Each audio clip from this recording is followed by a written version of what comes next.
Hello everyone. Welcome to another English lesson with Mal. Now what's the difference between these two words? So and to. They are both intensifiers, that's right. They make what you say a bit more, like very, but the way you use them can be different.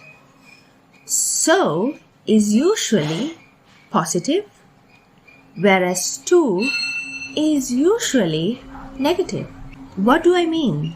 So, if I say, I am so happy, yes, I'm very, very happy, but it's nothing bad. But if I say, she is too happy, yikes, what did I mean?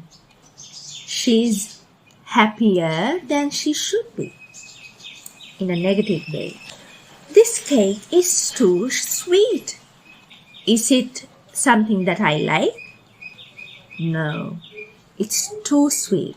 It's almost yucky. This dress is too expensive.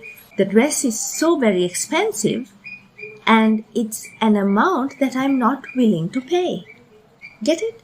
So intensifies what you're saying, but usually in a positive way.